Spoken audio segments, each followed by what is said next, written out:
Frente a toda la ciudad de Asís, un joven rico se despojaba de sus ropas, devolviéndoselas a su padre ante el obispo, y declaraba entre lágrimas: «De ahora en adelante, solo puedo llamar Padre a aquel que está en los cielos».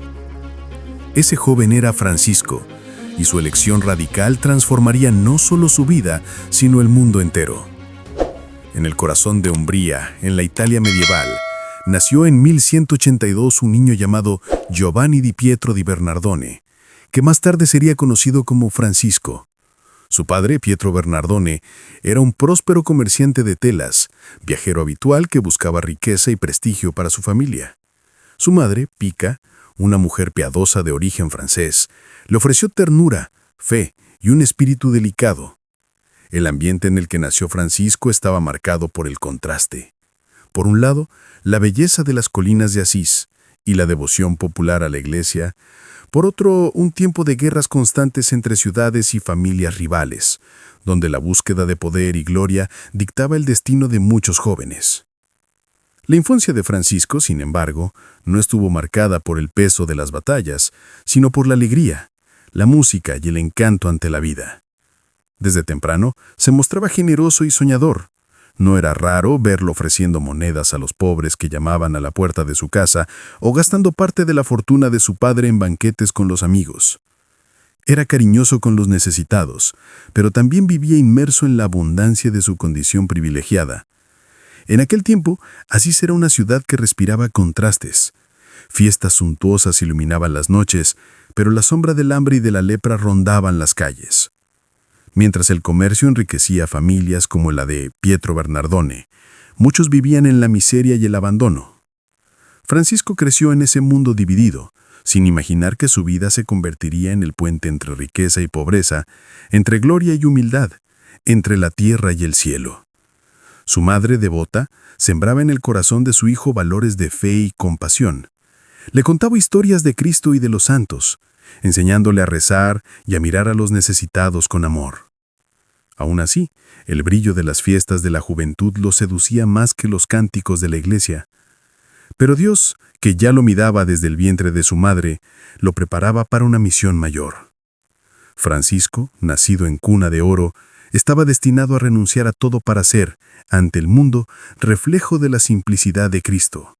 Como está escrito: Dios escogió lo necio del mundo para avergonzar a los sabios, y escogió lo débil del mundo para avergonzar a lo fuerte. Así comenzaba la historia de aquel que el mundo conocería como el pobrecillo de Asís, un joven que viviría intensamente cada fase de su vida hasta encontrar la plenitud en la entrega total a Dios. Si este inicio de la vida de San Francisco tocó tu corazón, escribe en los comentarios: Señor, guía también mi vida y mis pasos. A medida que crecía, Francisco se hacía conocido en Asís por su alegría contagiosa y espíritu festivo. El hijo del rico comerciante de telas era visto como el líder natural de los jóvenes de su edad. Generoso en los banquetes, encantador en las palabras y siempre dispuesto a cantar y componer versos que animaban a todos. El joven que había recibido de su madre un corazón sensible y compasivo, ahora se dejaba llevar por el brillo de las fiestas y por el deseo de ser admirado. Muchos lo llamaban Rey de las Juventudes, pues su presencia iluminaba las reuniones. Escribía poemas, tocaba instrumentos y distribuía dinero sin preocuparse por la economía. Francisco creía que había nacido para la gloria y soñaba con convertirse en caballero, revestido de armaduras relucientes y coronado por el reconocimiento de la nobleza. Su corazón anhelaba la honra que solo los guerreros podrían conquistar.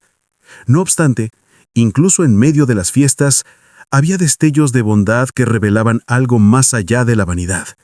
Si un pobre se acercaba, Francisco no dudaba en ofrecer parte de lo que tenía. Esa generosidad espontánea mostraba que, bajo la máscara de la ambición, existía un alma capaz de amar profundamente. Era como una semilla de luz guardada en medio del lujo y la búsqueda de aplausos. Los jóvenes de hoy, al escuchar su historia, pueden identificarse fácilmente. Muchos también sueñan con fama, reconocimiento y conquistas que parecen garantizar felicidad, pero que no sacian la sed interior del alma. Francisco es el retrato de una juventud inquieta, que busca sentido en fiestas, viajes y riquezas, pero que en el fondo siente falta de algo mayor. El deseo de Francisco de ser caballero lo llevó a prepararse para batallas. Se vistió con las más bellas ropas, reunió recursos de su padre y partió rumbo a glorias militares. Pero como veremos más adelante, los planes de Dios eran muy diferentes de los sueños de grandeza que él abrigaba. Aquel joven no sería caballero de los nobles, sino caballero de Cristo. Jesús ya había anunciado: ¿de qué le sirve a uno ganar el mundo entero si pierde su alma? Esa pregunta resonaba silenciosamente en la vida de Francisco, aunque él aún no fuera consciente de ello. Su juventud era una mezcla de luz y sombra, bondad sincera y vanidad pasajera, generosidad y búsqueda de gloria. Un corazón dividido que en breve sería confrontado por el propio Dios. Si tú también has buscado felicidad en cosas pasajeras, escribe en los comentarios: Dios es mi verdadero tesoro. En medio de sus búsquedas, Francisco vivía aún dividido entre los placeres del mundo y los llamados silenciosos de la fe. Cierto día, mientras caminaba cerca de la pequeña iglesia de San Damián, entró para rezar ante la imagen de Cristo crucificado. Aquel momento se convertiría en un parteaguas en su vida. Francisco se arrodilló, sintiendo el peso de su confusión interior. Su corazón ardía de preguntas. «Señor, ¿qué quieres de mí? ¿A dónde debo ir?» Fue entonces cuando, en oración profunda, escuchó claramente en su espíritu una respuesta que cambiaría todo. «Francisco, reconstruye mi iglesia que está en ruinas». Esas palabras resonaron como un llamado directo. Inicialmente él creyó que se trataba de la restauración material de la pequeña capilla. Con sus propias manos comenzó a cargar piedras, ladrillo por ladrillo, dedicando su energía a levantar nuevamente aquellas paredes antiguas. Pero la orden de Cristo iba mucho más allá de las paredes de San Damián. Era una misión espiritual, de renovar corazones, de volver a la iglesia la simplicidad y la amabilidad. Y la fuerza del Evangelio. Ese encuentro ante la cruz transformó a Francisco en un hombre nuevo. Ya no había espacio para las vanidades, riquezas o sueños de gloria. Allí, en silencio y lágrimas, nació el santo que marcaría para siempre la historia de la iglesia y del mundo. Si esa escena del encuentro de Francisco con Cristo en la cruz tocó tu corazón, escribe en los comentarios: «Quiero reconstruir la iglesia con mi amor y mi fe». El llamado de Cristo ante la cruz había despertado algo irreversible en el corazón de Francisco. Él comprendió que no bastaba con reformar paredes. Era preciso reconstruir la propia vida sobre el Evangelio.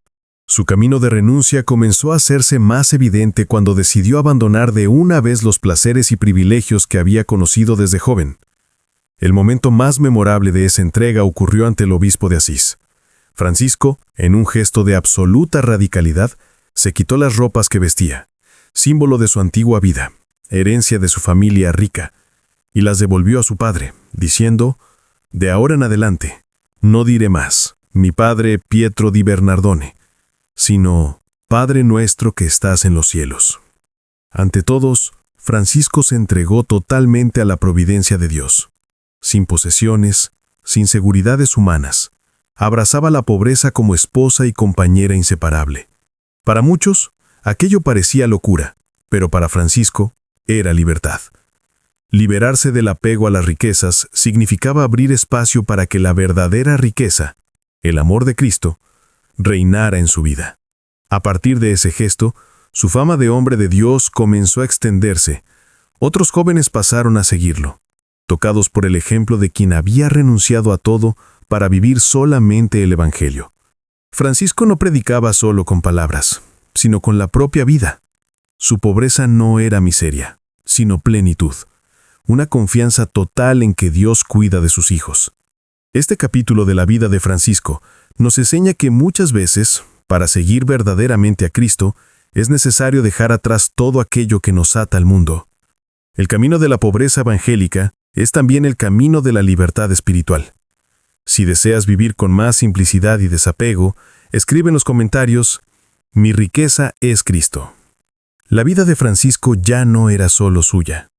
El gesto de renuncia, la simplicidad de sus actos y la alegría que irradiaba atraían a muchos jóvenes que también sentían en el corazón el deseo de vivir el Evangelio sin reservas.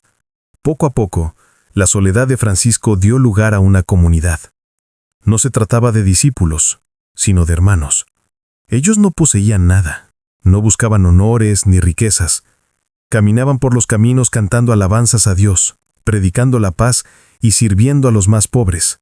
Esa fraternidad simple, pero profundamente arraigada en la fe, pasó a ser llamada la Orden de los Hermanos Menores. El nombre reflejaba el corazón de Francisco, el deseo de ser el menor de todos, el siervo de todos. Así como Cristo fue siervo. La alegría franciscana contagiaba. Francisco y sus compañeros eran vistos en las villas y ciudades, cuidando de los enfermos, abrazando a leprosos, dividiendo lo poco que tenían, sin miedo al hambre o la discriminación. Su testimonio era tan radical que no necesitaba de muchas palabras. Su propia vida era un sermón vivo. Esta nueva forma de vivir el Evangelio pronto llamó la atención de la Iglesia. Francisco, humilde y obediente, no quiso actuar sin bendición y dirección. Por eso, viajó hasta Roma, llevando consigo a algunos de sus hermanos para pedir la aprobación del Papa Inocencio III. Al principio, muchos consideraron imposible que una vida tan radical pudiera ser aprobada. Pero la fuerza de la simplicidad de Francisco, su obediencia y su alegría convencían incluso a los más desconfiados. Así nacía oficialmente la Fraternidad Franciscana, un movimiento que se esparciría por todo el mundo, llevando el perfume de la pobreza, de la paz y del amor a Dios. Si sientes en el corazón el llamado de vivir en fraternidad con Cristo, escribe en los comentarios: quiero ser instrumento de paz y amor. A medida que los años avanzaban, Francisco se hacía cada vez más íntimo de Cristo. No era solo un predicador de la pobreza o un siervo de los pobres. Su vida entera ya se había transformado en oración, en entrega, en sacrificio. Y es en este punto de su jornada que los cielos deciden marcar al santo con el sello del propio Cristo. En el Monte Alberne, durante un retiro de oración y ayuno, Francisco fue envuelto por una visión grandiosa. Un serafín flamígero apareció ante él, trayendo en sí la imagen de Cristo crucificado. Y en aquel instante, mientras contemplaba la belleza y el dolor del crucificado, Francisco recibió en su propio cuerpo los estigmas, las lagras de Jesús impresas en sus manos, pies y costado. Era como si su vida hubiera estado unida tan profundamente a la de Cristo, que hasta su carne se convertía en testimonio del amor divino. Pero la espiritualidad de Francisco no se limitaba al dolor. Él veía la presencia de Dios en toda la creación: el sol, la luna, las aguas, el viento, los animales. Todo se convertía para él en un reflejo de la bondad del Creador.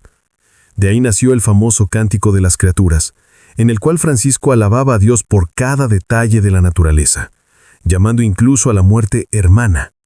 Para él, la vida no era una disputa por el poder, sino un himno continuo de gratitud y fraternidad universal. Su amor sobrepasaba fronteras religiosas. En el apogeo de las cruzadas, Francisco viajó hasta Egipto para encontrarse con el sultán musulmán Al-Malik al-Kamil. En lugar de armas, llevó solo la paz de Cristo. En lugar de discursos de condenación, ofreció amistad y respeto. Fue recibido con admiración y el encuentro se convirtió en símbolo de diálogo y reconciliación entre pueblos y culturas. Francisco era al mismo tiempo un hombre simple y un misterio vivo. Estaba marcado por el sufrimiento de Cristo, pero irradiaba una alegría contagiosa. Predicaba con palabras, pero sobre todo con el testimonio de su vida. Si la vida y el testimonio de San Francisco tocaron tu corazón, escribe en los comentarios: alabado sea el Señor por toda la creación. Los años finales de la vida de San Francisco fueron marcados por una serenidad que trasciende el dolor y el sufrimiento. La enfermedad ya se insinuaba en su cuerpo, debilitando sus fuerzas físicas, pero jamás disminuyendo la intensidad de su fe. Francisco no veía la muerte como un fin, sino como una hermana que lo conduciría a la plenitud de la unión con Dios. Entre los hermanos que lo rodeaban, Francisco permanecía un faro de humildad y alegría. Cada gesto suyo era una enseñanza silenciosa: un abrazo, una palabra de consuelo, una sonrisa en medio de la adversidad. Él continuaba predicando, no con discursos largos, sino con la simplicidad de una vida enteramente entregada al servicio del Señor. Porque el que quiera salvar su vida la perderá, pero el que pierda su vida por causa de mí, la salvará. Lucas 9:24. Cada palabra bíblica resonaba en su práctica diaria, confirmando que la verdadera grandeza reside en la humildad y en el amor. En sus últimos días, Francisco celebró la Eucaristía, cantó el cántico de las criaturas, bendijo a los hermanos y contempló la naturaleza que tanto amaba. Cuando finalmente se acostó para descansar, aceptó la muerte como hermana, con gratitud y fe inquebrantable. Su corazón se unió de forma definitiva al Creador y su vida se convirtió en ejemplo de santidad, simplicidad y fraternidad. La canonización llegó pocos años después, pero el impacto de San Francisco se extendió mucho más allá de las fronteras de Asís. Sus enseñanzas y su testimonio continúan inspirando a millones de personas en el mundo entero. Él nos recuerda que la verdadera riqueza no está en las posesiones, sino en el amor, la humildad y la entrega a Dios. Su vida nos invita a mirar al mundo con ojos de compasión, a cuidar de la creación y a vivir en paz con todos los hermanos y hermanas de la humanidad. Si la vida de San Francisco tocó tu corazón y deseas seguir el ejemplo de amor y entrega, escribe en los comentarios: quiero vivir para la eternidad con Dios.